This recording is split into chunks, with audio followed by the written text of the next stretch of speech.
Please subscribe and share for more story. The rain crashed relentlessly against the roof of Helena Ward's Victorian home in Seattle, turning the normally gentle rhythm into a violent symphony. Most nights, the sound calmed her, reminding her of evenings spent designing buildings beside her late husband, Leonard. But tonight the storm carried a different kind of energy, a warning, a shift in the air she couldn't name.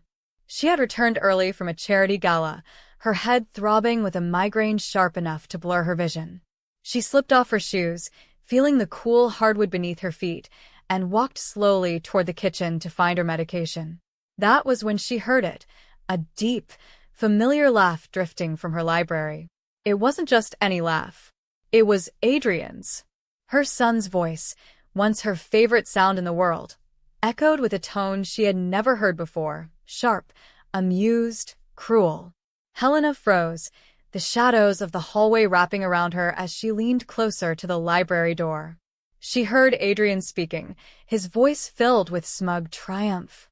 "It's done, Selene. The transfer is confirmed. 220,000 gone. Straight into the Malta account. And she has no idea." The words hit Helena like a collapsing roof. $220,000. The exact amount from the sale of the design firm she and Leonard had built over 38 years. Helena's breath caught in her throat as she pressed a trembling hand against the wall for support. That money had been her security, her future, the nest egg Leonard insisted she keep safe after his passing. It was meant to sustain her through retirement, medical needs, and the quiet years she hoped to spend mentoring young architects. Now she stood in the dim hallway realizing her only child had stolen it with ease. She listened as Selene's voice, smooth, cold, floated out of the room. "Are you absolutely sure she won't notice, Adrian? You know how obsessed she is with those ridiculous ledgers she keeps. Old people and their habits." The insult sliced through Helena like a blade. Old people. Ridiculous. She, Helena Ward, 68, founder of Ward and Whitman Architecture, first female partner in her firm, a woman who shattered barriers, reduced to a punchline. Adrian laughed softly. "She trusts me. That's all that matters. She thinks I'm reorganizing her investments. The power of attorney makes everything easy. She's softened so much since Dad died. Honestly, it's pathetic." Helena covered her mouth to stifle the sound rising in her throat, a mixture of grief, disbelief, and quiet, simmering rage. Selene continued. "So when do we leave? I want to be out of this frozen city. I want the place in Malta. Sun, beaches, and no more listening to her droning stories about blueprints and concrete mixes." Adrian chuckled. "A few more days. Once it clears, we're gone. She'll never even see it coming." Helena stood, shattered but silent. The weight of Adrian's betrayal pressed on Helena's chest so heavily she wondered if she might collapse where she stood. She remembered the night he was born, during another storm like this one, tiny, fragile, and entirely dependent on her love. She remembered his scraped knees, his teenage heartbreaks, his college graduation where she cheered louder than anyone else in the crowd. She had loved him with a devotion that defied reason.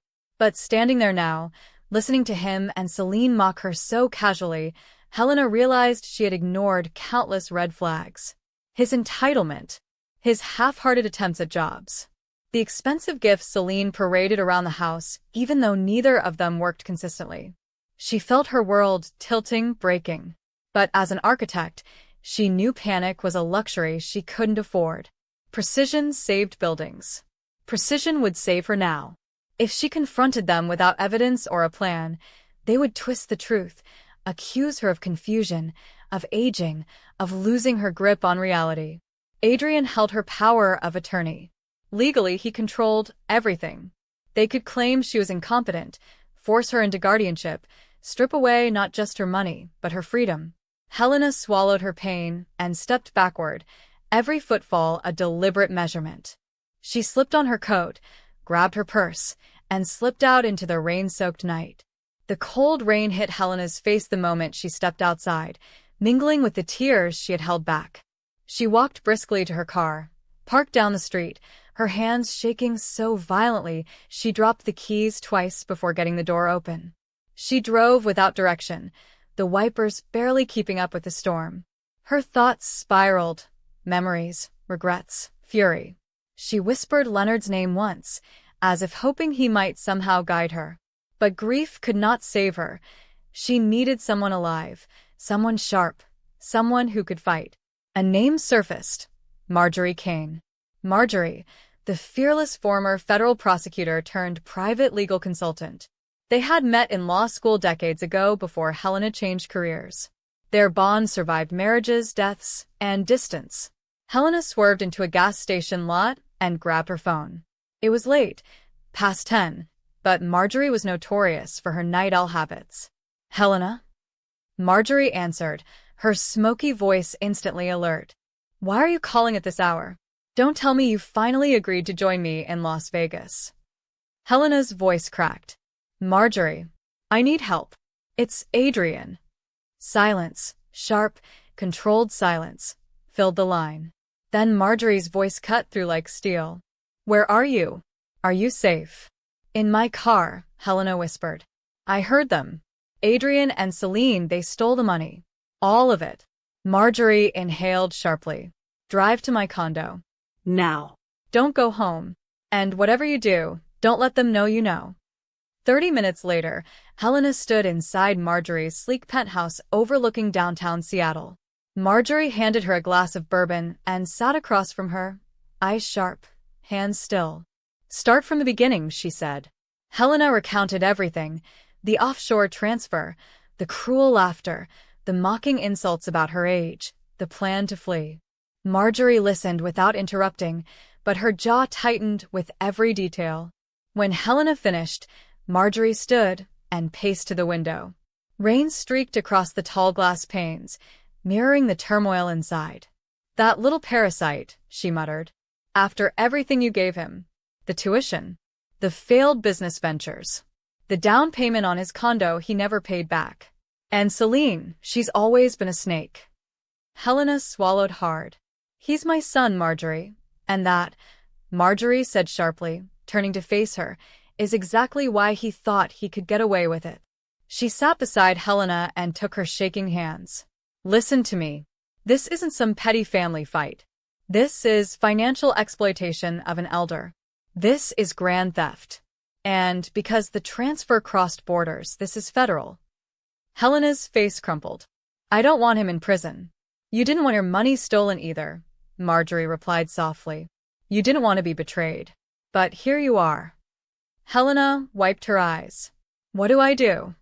Marjorie's voice hardened into strategy. "You go home. Tonight. And you pretend you know nothing. Tomorrow we go to the bank. Then the FBI." Returning home that night felt like walking into a lion's den blindfolded. Helena parked in the driveway and inhaled deeply before stepping inside. The house still smelled faintly of expensive candles and the roast Selene had reheated earlier. As she shut the door, Adrian called out from the living room. "Mom, you're back." Helena forced a calm tone into her voice. "Yes, dear. Just needed some air." The migraine was unbearable.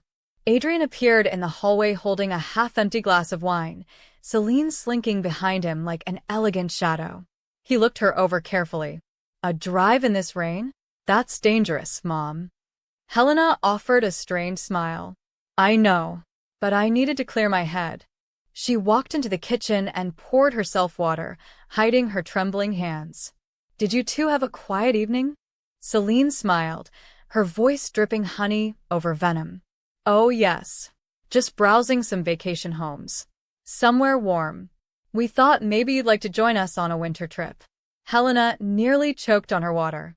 They wanted to take her traveling, likely to keep her occupied while they covered their tracks. "That sounds nice," she lied smoothly. "Perhaps Malta. The architecture is divine." Adrian stiffened. Helena excused herself soon after, retreating to her bedroom and locking the door. She lay awake for hours, the ceiling a blur as memories of Adrian's childhood collided with the reality of the man he had become. Morning arrived with a muted gray light that seeped through Helena's curtains like a warning. She rose from bed exhausted, her mind still replaying fragments of Adrian's laughter and Selene's venomous comments. She dressed deliberately in a charcoal suit, structured, sharp, unyielding. Armor. When she entered the kitchen, she found Adrian and Selene sipping coffee casually, as if the night before had been nothing more than a quiet domestic evening. Adrian's eyes flicked over her outfit. "You look sharp, Mom. Big plans today." Helena poured her tea slowly. "Just meeting Marjorie for brunch. You know how she gets when I cancel on her." Selene laughed lightly. "Oh, you two could talk for hours." Helena gave a small smile and turned toward the door. "By the way," Adrian added, almost too casually, "I might need you to sign some more estate-related documents later. Just routine tax clarifications." "Of course," Helena said, forcing her voice steady. "Leave them on the desk." But inside, panic surged. He was already preparing the next trap. Another signature could transfer ownership of her remaining assets. Another signature could dissolve her control entirely. She walked to her car, heart pounding, and drove straight to the bank. Marjorie was already waiting inside the bank lobby, wearing a crisp trench coat and an expression that meant business. She led Helena toward the office of Mr. Whitlock, the regional bank manager who had worked with Helena and Leonard for decades. Mr. Whitlock stood when they entered, his face tight with concern. "Mrs. Ward," he said, "Marjorie filled me in. Please sit." Helena lowered herself into the chair, bracing. Mr. Whitlock turned his monitor toward them. "Your account shows a transfer request processed late yesterday evening, $220,000 to a shell corporation in Malta." Helena's breath hitched. "Is it gone?" "Not yet," he replied. "Because of international compliance regulations, large transfers undergo a holding period. I can freeze the funds immediately." Marjorie leaned forward. "Do it." Mr. Whitlock picked up the phone and made the call. After a tense minute, he hung up. "The account is frozen. Your son will be told it's a standard verification required under the Security Act.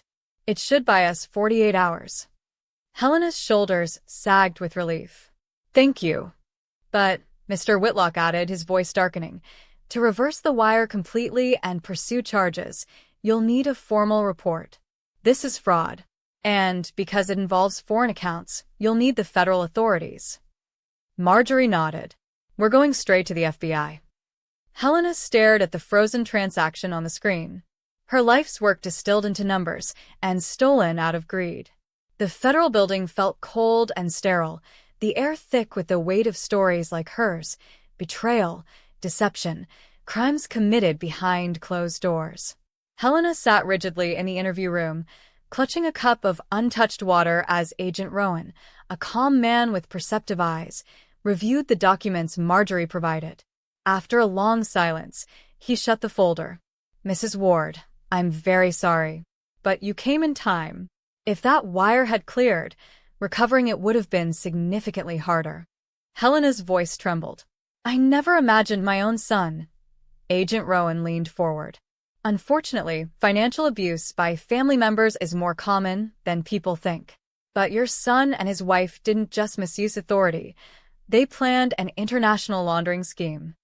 Marjorie's eyes narrowed. "What charges are we looking at?" "Wire fraud, conspiracy, financial exploitation, and attempted money laundering," Agent Rowan said. "Possibly more." He opened another file. "We also ran a background check on Selene Marsh. She has 2 previous marriages, both older men, both financially drained before the divorces. And Adrian," he slid photos across the table, screenshots of gambling accounts. "He owes nearly $85,000 to illegal online betting rings." Helena's heart sank. "So that's why desperation," Rowan said softly. "And manipulation." Helena closed her eyes briefly. When she opened them, her voice was firmer. "What do you need from me?" Agent Rowan folded his hands. "We need a confession. A recorded confirmation that Adrian and Selene believe the money successfully transferred." Helena's stomach dropped. "You want me to talk to them?" "Yes," Rowan said. "We need you to wear a wire." Helena stared at the small recording device on the table, the weight of what she was being asked pressing down on her like a collapsing beam. I don't know if I can, she whispered. He's my son. Marjorie placed a steadying hand on her shoulder. Helena, you can. I know it hurts. But this is the only way to protect everything Leonard left you, and the only way to protect yourself. Helena nodded slowly, her heart splintering. Okay. Agent Rowan explained the process, where the microphone would be taped under her clothing, how to speak clearly, how to avoid signaling anything suspicious. All you need, Rowan said, is for him to admit the transfer was intentional and final. The more he says, the better. Helena managed a weak smile. Adrian always talks too much. They scheduled the operation for that very evening.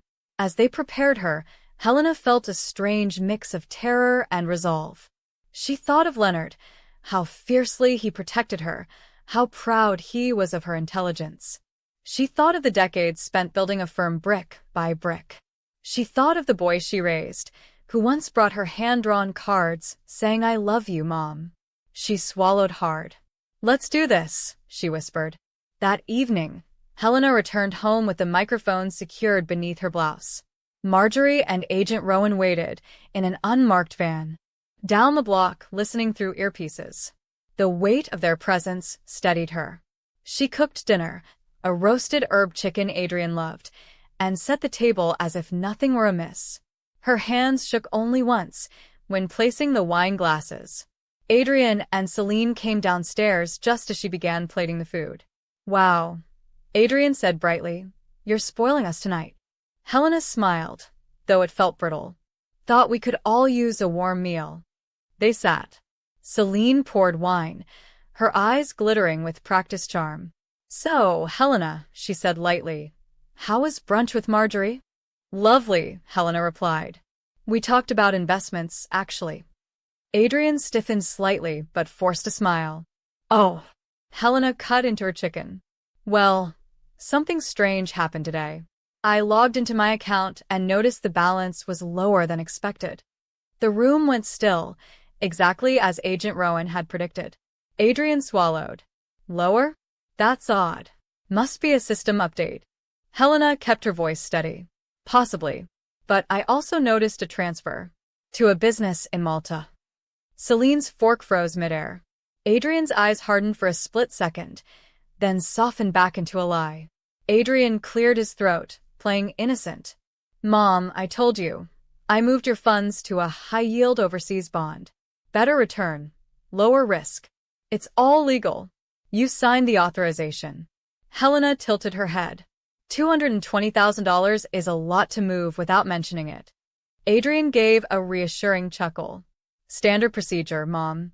It'll show up again once the bond activates." Selene leaned forward. "Helena, dear, you really shouldn't worry about these things. Adrian and I have everything under control." "Do you?" Helena asked softly. "Because the transfer didn't look like a bond investment." Adrian glared at Selene, who avoided eye contact. "Mom," he said, voice tightening, "you're being dramatic. Everything is fine." Helena placed her fork down gently. "Then tell me why the recipient is a shell corporation called Arcadian Holdings." The silence that followed was suffocating. Selene slammed her wine glass down. "Enough. Stop pretending you understand international finance. The money is gone, Helena. Gone. And it's for your own good. You're not capable of managing assets anymore." Helena's voice chilled. "For my own good? Or for your villa in Malta?" Adrian stood abruptly, his chair scraping across the floor. "You don't understand." "I understand perfectly," Helena said, her voice steady as steel. Helena rose from her chair, facing Adrian fully. "I know about the gambling debts," she said. "And I know about Selene's previous marriages. I know everything." Adrian's face went pale, the blood draining from his features as he turned to Selene. "What is she talking about?" Selene barked a harsh laugh. "She's lying, Adrian. She's trying to manipulate you. She's confused." "Am I?" Helena whispered. "Then explain why both your previous husbands ended up bankrupt before your divorces." Selene's face contorted in fury. "You senile old woman." Adrian flinched. "Selene, stop." Selene stood, pointing at Helena with venom dripping from every word. We have the money, Adrian. We won. Let's just pack and leave. Helena felt something harden inside her. You didn't win, she said calmly. You never even came close. Adrian shook his head. What are you talking about? Helena held his gaze. The wire didn't clear. The bank froze it. Everything you think you have, you don't. Adrian staggered backward. No, that's not possible, Selene whipped toward him. You idiot! You said it was done. She lunged at Adrian, shoving him. He stumbled. Selene, stop. We can fix this. Fix this, she screamed. We have nothing. The argument spiraled, escalating into a storm of accusations, curses, and panic. Selene clawed at Adrian's shirt, screaming in his face. You useless coward. You promised me we'd be out of this dump by next week. Adrian shoved her away. You were supposed to handle the offshore accounts. This is your fault. My fault. Selene spat. You can't even control your gambling. Helena watched, strangely calm amid the chaos. This was who they truly were, leeches feeding off each other until there was nothing left. She felt something inside her settle. A clarity. A final acceptance. She whispered, You destroyed everything. Adrian froze and turned toward her slowly. His voice shook. Mom, I didn't mean for it to go this far. I can fix it. Please. Helena shook her head. You already made your choice. Selene scoffed. Stop being dramatic. We'll just try again. She didn't finish. The front door burst open, hinges rattling. FBI. Nobody move. Agents swarmed the dining room, their commands filling the air. Selene shrieked as two agents pinned her arms and cuffed her. Adrian didn't fight. He simply sank into his chair, tears spilling as they lifted him to his feet. Marjorie stepped inside behind the agents, her expression stone-hard. It was over. As the agents led Selene out, she thrashed violently, screaming obscenities. You think this is over? I'll destroy you, Helena. I'll destroy all of you. Her voice faded as they dragged her down the walkway. Adrian, however, walked with no resistance, shoulders slumped, face wet, lips trembling. As he approached Helena on the way out, he stopped. For a moment, he was the boy she raised, not the man who betrayed her.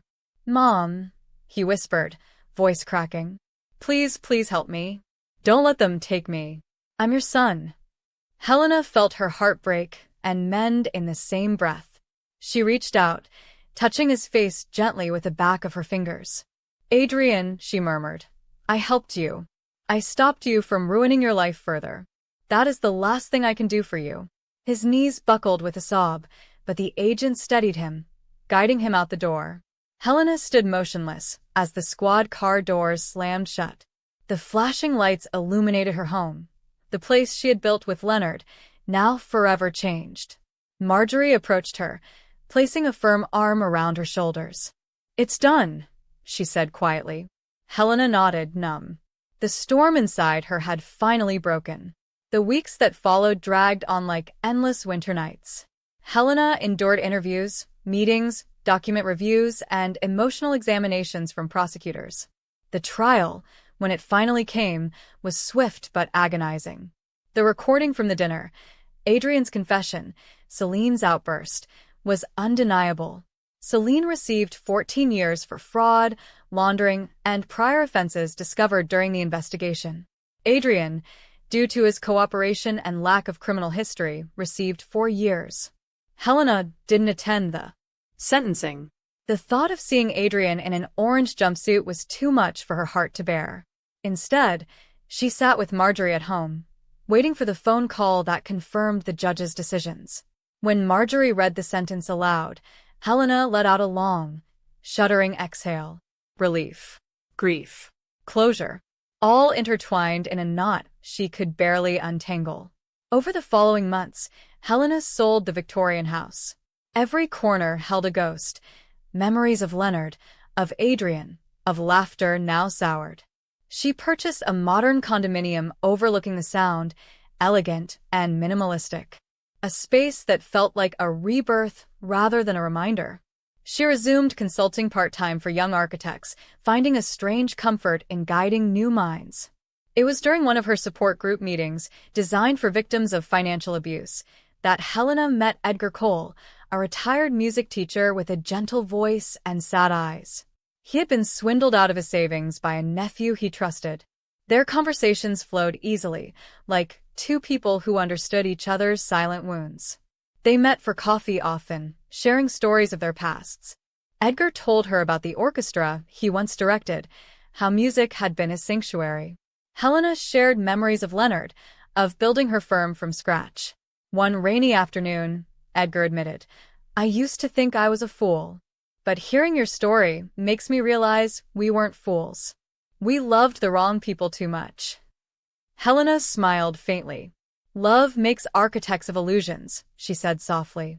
"We build people in our minds. And sometimes the real person never matches the blueprint." Edgar reached across the table, gently squeezing her hand. The simple gesture didn't erase her pain, but it reminded her she wasn't alone, not anymore.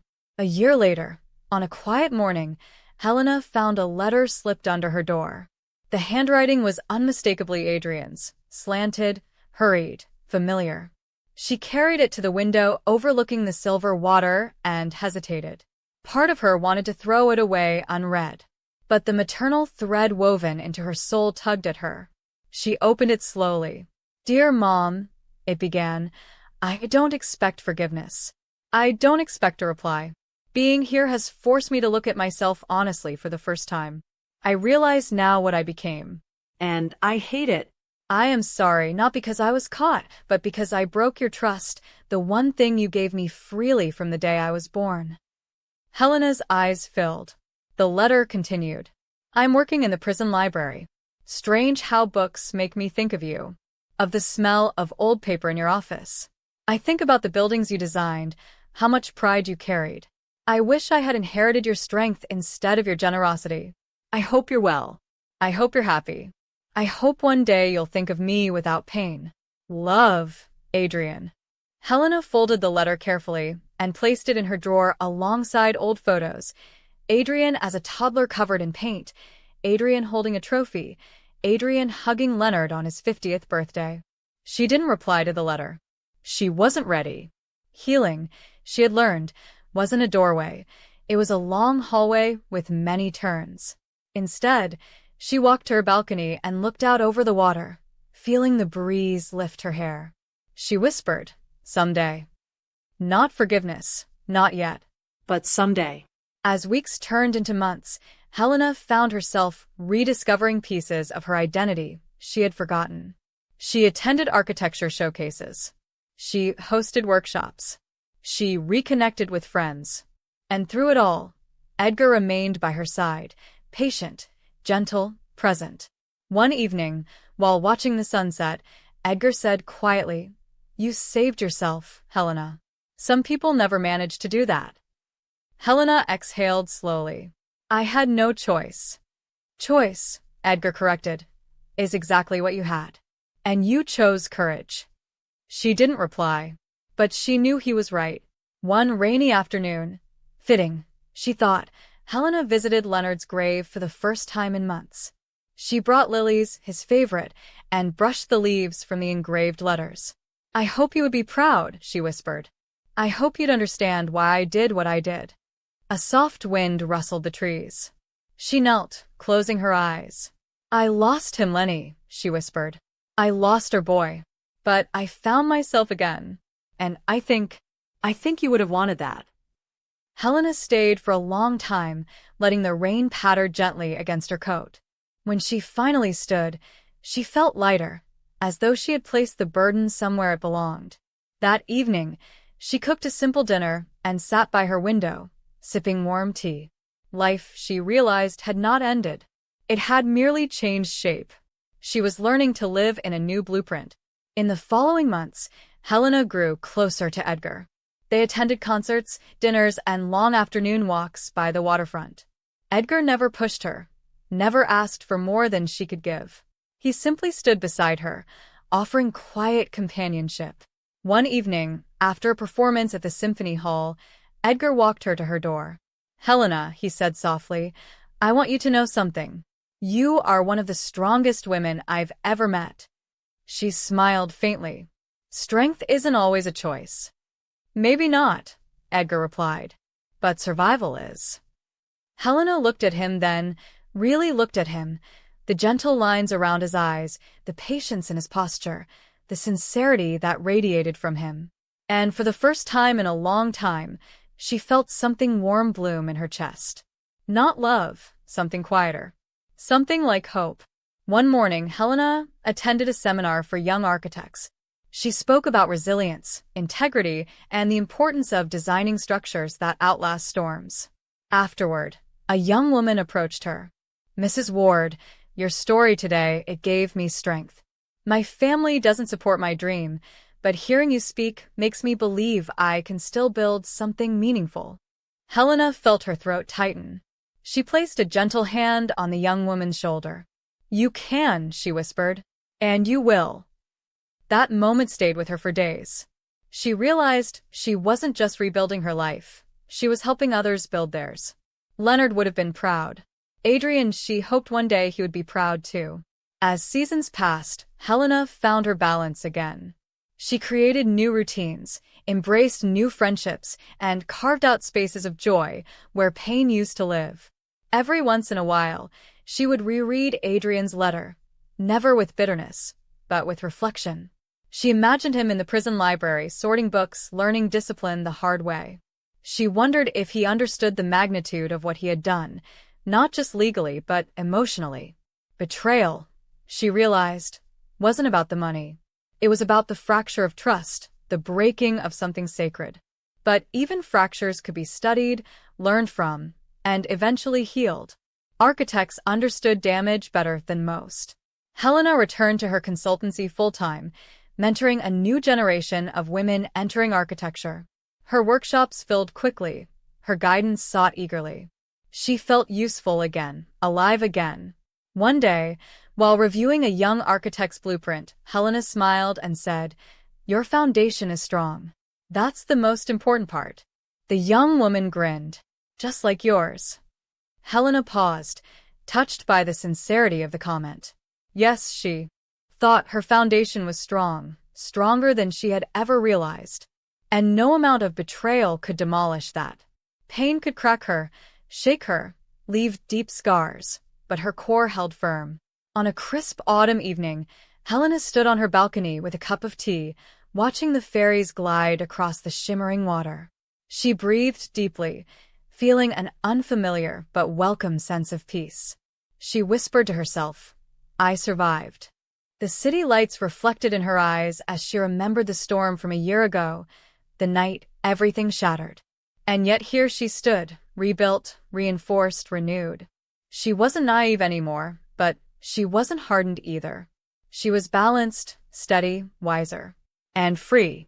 Helena Ward understood something now, something she wished she had understood earlier in life. Dignity wasn't gifted by others, not by children, spouses, or society. It was built internally, brick by brick, just like a solid structure. It was the one thing no one could take from her, not Adrian, not Selene, not betrayal, not age. She sipped her tea and smiled softly. Life had wounded her, yes, but it had also refined her. She had rebuilt her world with her own hands, and in doing so, she rediscovered her strength. She was Helena Ward, an architect of buildings, an architect of resilience, an architect of herself.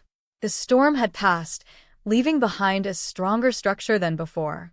And as she looked out at the glistening horizon, she knew with absolute certainty she was finally, completely free. If you value stories of respect, dignity, and justice, please subscribe. It means more than you know,